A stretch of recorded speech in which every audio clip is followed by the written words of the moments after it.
Bom, vamos começar então nosso quarto vídeo do projeto. No vídeo anterior a gente fez a estrutura-chave da estrutura básica da aplicação com Flask e Bootstrap. Então, quando a gente configurou a aplicação, né, a gente carregando ela aqui, a gente vê, opa, preciso dar um iniciar a aplicação, senão ela não carrega, né? Preciso dar um play aqui e carregar a aplicação. Beleza, então minha aplicação está aqui, ela está funcionando basicamente, parte dinâmica está ok, né? Regulo o tamanho da fonte e tal. Ótimo. Então, o único problema é que está faltando uma barra de menu aqui, a barra de navegação, para dizer quais são as operações que o usuário pode fazer, né? A gente vai repetir as operações daquela aplicação que a gente escreveu em linha de comando e vai acrescentar uma parte de gerenciamento de usuário. Tá? Então, o que a gente vai fazer para isso?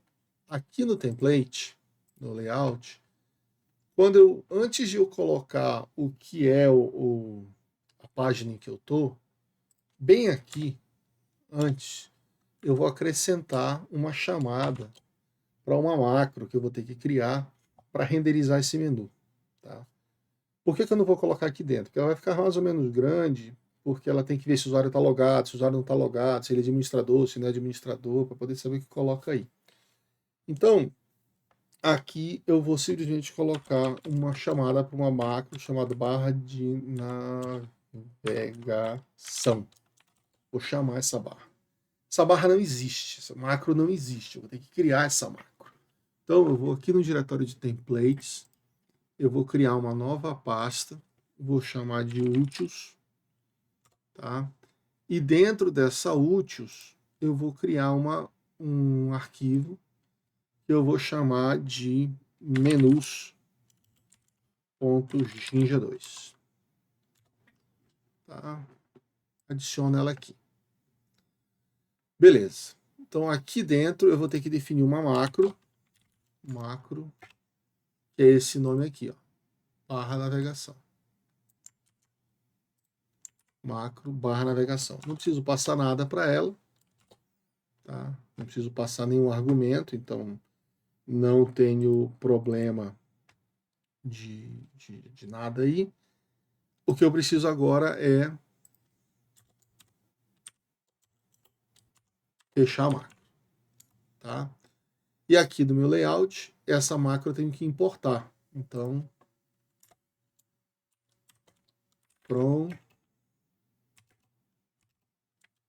úteis barra menos jinja2 import barra de navegação.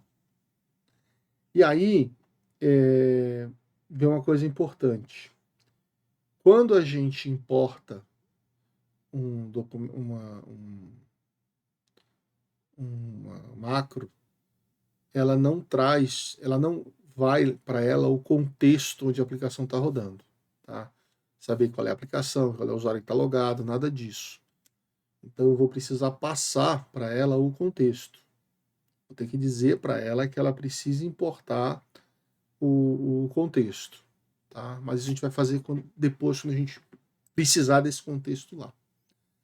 Então, beleza. Tá aqui, já está feito. Em tese, agora, se eu rodar aqui, ele já está fazendo o import. Ah, como é que eu sei que ele está fazendo import? Não está mostrando nada? Tá, sei lá, eu posso colocar aqui um blá blá blá. Tá? Se eu vier aqui e der um reload, já vai aparecer o blá blá blá lá em cima. Ele já está trazendo essa barra. Só que essa barra não é isso, né? Essa barra de navegação, a gente vai fazer uma estrutura que é uma barra colorida com um logo. A gente vai escolher esse logo aqui dentro dos ícones que tem no Bootstrap. Ou então você cria uma imagem, coloca lá no Static Image e sobe ela. E o logo vai ficar de um lado. E do outro lado eu vou colocar as opções dos menus, né, com drop-down. De novo, vai ser um negócio grande para digitar. Então eu não vou digitar, para a gente não perder muito tempo, esse vídeo não ficar gigante. Eu vou copiar e comentar algumas coisas sobre o código. Tá? Então eu vou trazer para cá e vou colar o código aqui. Então vamos lá, vamos dar uma olhada no que tem nesse código aqui. Então, ó, menu macro barra de navegação, eu vou importar o render icon, que a gente já usou para fazer aquele íconezinho, e vou incluir mais uma macro que tem no Bootstrap, no Flex Bootstrap, que é o Nav Items. O Nav Item, ele é uma macro para gerar exatamente opções de menu, tá? Então, ele já vai fazer o link, a formatação da fonte, tudo que a gente precisa para ter o menuzinho funcionando bacana. E no Bootstrap tem uma classe que é de navbar. Então, eu estou criando uma classe de navbar, uma barra de navegação, tá? Estou criando uma barra de navegação, esse menu inteiro é uma barra de navegação, que é o navbar, que ela é expansiva, então ela vai ter a opção de gerar aquele hambúrguerzinho lá, né, para quando a tela está muito apertadinha. As cores de fundo eu escolhi a Primary Subtle, a borda arredondada, stick top, então ela fica sempre no topo, então independente de como eu rodar a tela, se estiver no final da tela, a barra de navegação está sempre em cima. Tá? Então é isso que vai ter na barra. Aí, essa barra, ela vai ter algumas partes. Ela vai ocupar um container, vai ocupar toda a largura, tá? E a primeira coisa que vai estar dentro dela é um link para a página de índice. Então ela está fazendo aqui um URL for index. Index é, lembrando, o nome da minha rota, tá? O nome da função que tem a minha rota. Aqui, ó, para index, tá? Então ele vai trazer essa página principal quando eu clicar nesse ícone nesse ícone aqui, que foi por acaso um ícone chamado shop. Se a gente vier aqui na colinha, a gente vai ver que é o ícone de uma lojinha. Tá? A gente procurar aqui shop, aqui, ó. Tá? É um ícone de uma lojinha. Esse ícone que vai ser o ícone da nossa aplicação. Tá? Beleza. Então ele coloca esse ícone, renderiza esse ícone com tamanho 60 e faz um link. Aí ele vai ter aqui, eu vou definir um botão que só vai aparecer quando a barra de navegação estiver muito espremidinha, que é aquele símbolozinho de hambúrguer. Aí eu vou criar uma outra classe, que é a classe que vai ter as opções de menu. Então, aqui, ó, os itens da barra de navegação são 3. Produtos, categorias e o acesso ao sistema, que é onde eu vou colocar o nome, os logins e tal. Então, aqui, para a categoria, para produto, né, que foi o primeiro que a gente fez, eu vou ter escrito produto, ele clica em produto, abre o menu suspenso, tá? Com as opções de listar produto, adicionar produto, listar os produtos em falta, gerar o estoque e comprar, vender em lote. Isso a gente vai fazer depois. E para cada um deles eu coloquei um iconezinho no menu. Tá? Um card list, um plus, um exclamation diamond. Depois é só procurar aqui no Bootstrap Icons e ver o que são cada um desses ícones. Se você não gostou, pode mudar, tá? E tem um divider aqui também para fazer uma divisão. Aí o item seguinte do menu é a categoria, tá? Na categoria, mesma coisa. Eu vou ter escrito categoria, vou clicar, vai abrir aqui listar e adicionar. E aí eu vou adicionar ou não. E por fim, acesso ao sistema. Se eu clicar, eu vou ter a opção de login, de ver o meu perfil, de gerenciar usuários, criar uma conta ou fazer logout. Tá? Então isso aqui vai ser o meu menu. Se eu fechar, se eu der um reload já aqui na minha aplicação, ele já deve trazer esse menu. Beleza, olha lá, que lindinho que ficou. Produtos, eu clico, aparecem as opções de produto aqui, né? Está adicionar, produto em falta, estoque. Hoje, se eu clicar, não vai para lugar nenhum, porque eu coloquei aqui que o link para cada uma dessas coisas é nada, tá? Categoria aqui e acesso ao sistema, a mesma coisa. Login, logout, perfil, gerenciar, lá.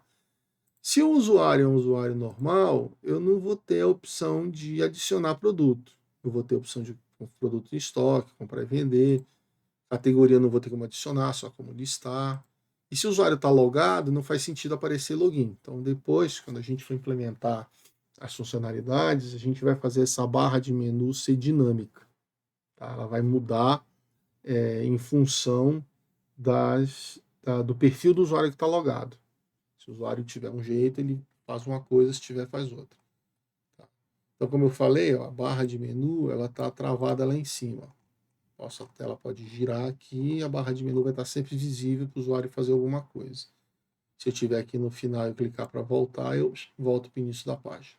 Tá? Bom, de onde saiu esse azul? De onde saiu esse cinza? De onde saiu essa fonte maluca aqui? Essas fontes que estão sendo usadas. O Bootstrap tem uma configuração padrão. Só que o Flask Bootstrap, que é o que a gente está usando aqui como extensão do Flask, ele pode, se eu quiser, ele pode ter temas para o Bootstrap. Tá? Então existe uma biblioteca chamada Bootswatch. Se você clicar lá e entrar, ele tem alguns temas prontos. Então, um tema Cerulean, Cosmos, Cyborg, Flat, Darkly, Journal, Litera, Lumen, Lux, Matéria, Mint, Morph, que são já cores diferentes, estilos diferentes de fontes e tal. A gente pode dizer para o Bootstrap que eu quero que ele use um determinado padrão. Tá? Eu quero que o Flex Bootstrap use um determinado padrão. E isso é feito na configuração da aplicação. Tá? Isso é feito na configuração da aplicação. Se isso é feito na configuração da aplicação, eu vou ter que passar esse argumento lá naquele meu arquivo de configuração. Então, aqui no projeto, aquele config dev.json que está vazio, agora a gente vai adicionar uma chave aqui.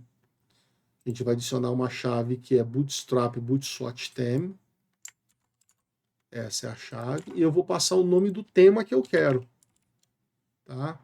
Tema que eu quero. Pode ser qualquer um desses aqui. Tá? Cerulean, Cosmos, Cyborg, Flat, Journal, Litera, Lumen. Eu acho legalzinho, e aí é questão de gosto, né? Cada um tem o seu. A gente pode botar o Sandstone. O Sandstone é um temazinho legal. Tá? Sandstone. Pronto. Esse arquivo está na configuração. A hora que eu vier aqui na minha Factory e ela carregar esse arquivo de configuração, appconfig from file, essa variável, esse valor, vai estar disponível para o Bootstrap, que vai identificar e vai mudar a folha de estilo. Tá? Aqui, ó, se a gente vier dar um view source, ele está carregando o Bootstrap mínimo. E ele está carregando da web. Tá? Ele está carregando da web. Eu posso dizer para ele que eu quero que ele carregue local. Tá? Que ele use o Bootstrap local. A cópia que ele tem aqui. Tá? A gente vai. Cadê? Configurations. A gente tem aqui, se a gente colocar essa variável aqui, bootstrap serve local, tá? Ele vai, eu setar ela como true, ele vai ser usado a cópia local que tem aqui do bootstrap, e não um pedido remoto. Quando eu estou desenvolvendo, é melhor fazer com a cópia local. Quando eu estou em produção, deixa ele pegar da CDN para aliviar meu servidor, tá? Então, eu vou colocar essa chave aqui também no config. Tá? A ordem é indiferente. Bootstrap serve local, eu vou colocar true. Não esquece da vírgula, porque isso aqui é um JSON, tá? Eu separar os elementos com vírgula. Então, beleza. Agora ele vai servir local com o estilo Bootstrap theme que eu vou passar aqui. Originalmente ele estava com nenhum, tá? Eu posso fazer outras coisas aqui, posso definir tamanho padrão de algumas coisas. Posso mexer, tá? Mas isso aqui já é suficiente para a gente ver uma coisa diferente. Então, como essa configuração ela foi feita lá na hora que a aplicação subiu, agora ela não vai fazer de automático. Eu vou precisar reiniciar a aplicação, tá? Vou reiniciar a aplicação. E aí, a hora que eu der um reload na página, Ele já mudou a fonte, já mudou as cores, o que era primário já não é mais primário. E aqui no código-fonte, ele já não está mais carregando remoto, ele já está carregando local o folha de estilo do Bootswatch Sandstone, que é o padrão que eu defini. Se eu não quiser que seja Sandstone, eu posso mudar. Posso pegar qualquer uma desses temas que tem aqui. Tá? Qualquer um desses temas que a gente tem disponível aqui. Alguns são bem espalhafatosos, outros são bem tranquilos. Tá? O Sandstone é legal, o Cerulean é legal, o Journal é legal. O Sketch é curioso, porque o Sketch ele faz como se fosse desenhado. Tá? Se eu botar o Sketch aqui e der um reload na aplicação e vier aqui na página, a aplicação fica parecendo que está desenhada, né? Ao invés de estar com bordas bonitinhas e tal. É legal para ver, mas um negócio em produção, isso aqui deve ficar meio chato de ler. Tá? Então, é bonitinho, mas é famoso bonitinho ordinário. Né? Não vamos ficar com ele. Tá, então vamos voltar aqui, vou botar o Cerulean, que é um outro tema que também é razoável, tá? Vou dar um reload, vou vir aqui, vou dar um reload na página, pronto. Tá, um outro esquema de cores e boa, tá? Então clica aqui e a gente tem tudo bonitinho. Ótimo, então a gente já tem a aplicação com a barra de navegação. A barra de navegação não está navegando nada porque a gente não tem essas outras rotas definidas, mas já está lá. Tá? Tá aqui no menu Jinja, no layout eu importei a barra de navegação aqui antes do Jumbotron, né, antes do títulozão grande, e a barra ficou lá, foi para o lugarzinho dela. Tá? E os menus suspensos estão funcionando aqui. Eu clico, ele abre e eu posso navegar para uma opção ou para outra, certo? E aqui está o config dev JSON com as informações para configurar a minha aplicação. Isso não vai para o GitHub. Para que isso vá para o GitHub, eu precisava dar permissão para esse arquivo ir para o GitHub. Precisa adicionar ele no Git. Só que eu não vou fazer isso porque ele vai ter chaves de acesso às APIs. Então, eu vou criar um novo arquivo que eu vou chamar de config sample JSON, então uma amostra de config, e aí eu vou copiar por enquanto isso para cá, tá? Quando eu for colocar isso aqui, sim, isso aqui eu posso adicionar ao Git, tá? Vou adicionar. Então agora ele está verdinho, ele vai subir para o GitHub. Quando eu for adicionar uma chave de API, eu adiciono a chave aqui e no sample eu coloco o nome e coloco um valor em branco para o cara saber que ele tem que colocar dele lá, tá? Então esse dev fica aqui, o sample vai para lá, né? Minha factory está iniciando aqui a minha aplicação. Bom, tá 18 minutos, não dá tempo da gente ver uma coisinha. O código-fonte aqui tá um código-fonte bem espaçado, né? Cheio de quebras, não sei o que, tá gastando muito espaço. Na web, o pessoal tem o hábito de minificar, né? Fazer o mínimo, que é tirar os espaços, tirar tudo. Inclusive aqui, na hora que você vê, o CSS está vindo minificado. O CSS é minificado. Se você mandar abrir, é tudo emendado. Eu parei a aplicação, né? Pronto. Toma burrão. Vem tudo emendado. Para o navegador, não faz a menor diferença. Não faz a menor diferença para o navegador. Então, eu posso pedir, se eu quiser, para o Flask minificar a minha aplicação, para reduzir, mandar com a menor quantidade de espaço em branco possível para isso funcionar. Como é que eu faço isso? Bom, eu tenho uma extensão que faz isso, né? Que é a Minify. Então, eu posso vir aqui e chamar Minify. E aqui, ó. Peraí. É o Flask Minify. Tá? Flask Minify. Essa extensão ela vai processar e minificar HTML, CSS e JavaScript que a minha aplicação for enviar. Tá? Então, eu instalo com Flask Minify. Esse é o pacote que eu tenho que instalar. E na minha aplicação, eu vou passar, se eu estiver usando uma factory, né, eu vou incluir ela na aplicação, igual como a gente fez com o Bootstrap. Então, eu vou instalar esse pacote 0.42. Vou botar ele no Requirements aqui, que é o Flask. Ainda está instalando, né? Ainda está instalando os pacotes que ele instalou. Flask Minify, é esse aqui, tá? Então, esse aqui, Flask Minify, a gente vai colocar na versão 0.42, que é a versão que está. Tá? Ou 0.4, qualquer uma da 0.4. Tio igual aqui, tá? Beleza, ele está aqui. Eu só preciso dizer na factory não, nos módulos, que eu vou importar ele também. Então, from Flask Minify import Minify. E aí aqui, né, na hora que eu estiver fazendo essa aplicação, eu vou dizer aqui, olha, Bootstrap Minify é a função do Minify. Vai chamar a classe Minify. Isso está no módulo. Na Factory, eu vou precisar iniciar ela. Então, Minify. Tá dando erro, de onde vem esse Minify? Você importa ele, né?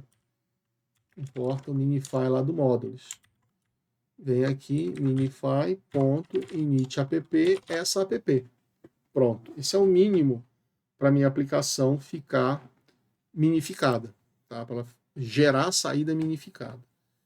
Nem sempre isso é bom, tá? Quando a gente está depurando, talvez não seja a melhor opção.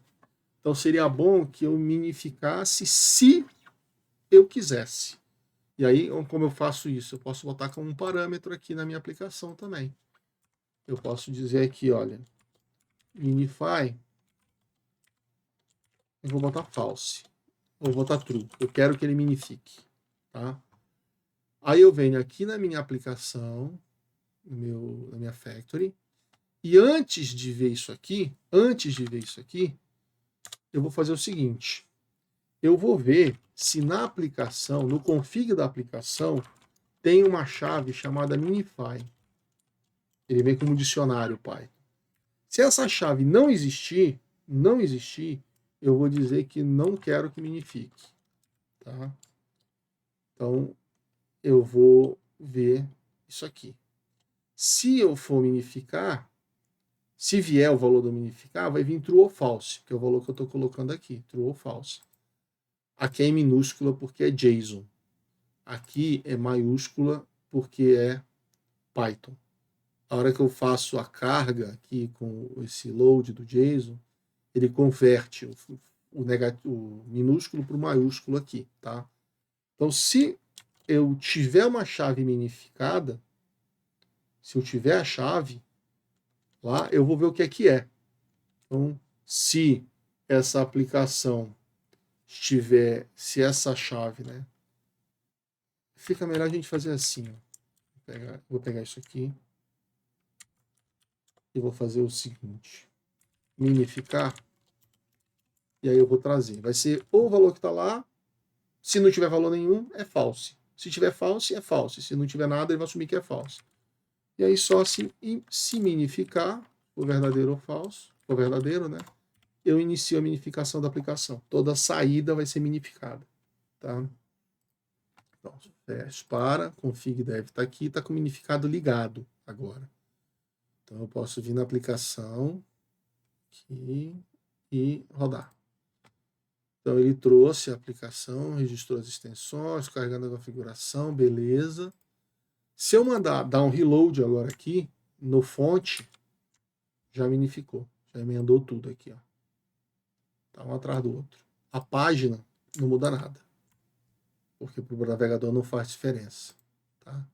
Se eu colocar a minify false aqui e der um reload na aplicação, a hora que eu der um reload na fonte, no código fonte, ele vem sem minificar, tá? Então, ótimo. Se a gente quiser ter uma aplicação minificada, só ligar aqui. bota em true. Se eu não quiser, deixo false. Como isso aqui não é obrigatório, eu não preciso levar para os samples, para o config sample. Né?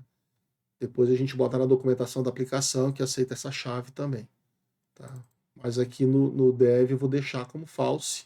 Se eu quiser, depois que a aplicação estiver pronta e eu puser para produção, aí eu posso ligar o true aqui e aí ele economiza alguns bytes aí na hora de enviar coisa pela rede, o que é importante. Né? Então vamos parar por aqui. Vamos comitar string. Né? Então o que é que vai para lá? O layout que a gente mudou para incluir a barra de navegação, o sample de config que a gente fez, no factory o teste para minificar ou não, o arquivo das barras de navegação, a gente acrescentou o minify, e no requirements a gente acrescentou o flask minify como sendo necessário. Tá? Então, o que a gente fez aqui? Features. Vamos fazer os features, vamos listar os features. A gente adição da barra de navegação. Possibilidade de minificar a saída. Pronto, são esses features que a gente adicionou nesse momento, tá? Commit e push. Opa, seleciona o que vai commitar, rapaz. Commit e push. Manda esse trem para lá. Beleza. Vamos olhar aqui no nosso GitHub. Apareceu o instance e apareceu o config sample aqui dentro, tá? O que a gente tem. No source, no templates, apareceu o utils com aquela menu Jinja, tá? O que foi que acrescentou? Está aqui no log do commit, tá? E aqui no nosso PyCharm a gente tem também o histórico local do Git, tá? Então esse é o quinto commit que a gente está fazendo para lá, né, para introduzir essas funcionalidades. Depois a gente tem que ver como é que a gente faz para voltar para uma. Então aqui no GitHub vai estar sempre a última versão visível, mas eu vou ter todos os commits. Eu vou definir depois com vocês tags, que são instantes específicos. Então, quando eu fiz determinada funcionalidade, eu vou taguear. Quando eu acrescentei determinada funcionalidade, eu vou taguear. Porque se eu quiser ver até determinado ponto, eu posso voltar o GitHub para aquele estado, ou voltar o meu projeto para aquele estado, e ver o que é que tinha ali, antes de eu acrescentar alguma coisa. Né? Como é que era esse layout Jinja antes da barra de navegação? Eu não sei.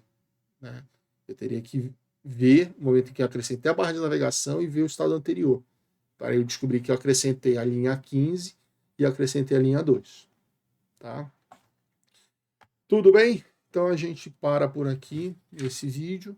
E aí o próximo vídeo que a gente já vai trabalhar é a inicialização do banco.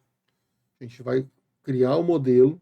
Primeiro o modelo que a gente vai fazer é o modelo de usuário, porque eu quero fazer a funcionalidade de login. Então a gente vai logar o usuário, criar a conta de usuário, configurar 2 fatores de autenticação, definir como é que a gente vai o que vai definir com permissão, o que determinado usuário vai poder fazer, o que outro usuário não vai poder fazer, e atualizar a barra de navegação. A barra de navegação mostrar uma coisa se eu estiver logado, outra coisa se eu não estiver logado. Não faz sentido eu mostrar a opção de adicionar produto se o cara não está logado, porque ele não vai ter essa opção. Tá? Mas isso é assunto para o próximo vídeo que a gente vai fazer. Ok? Então,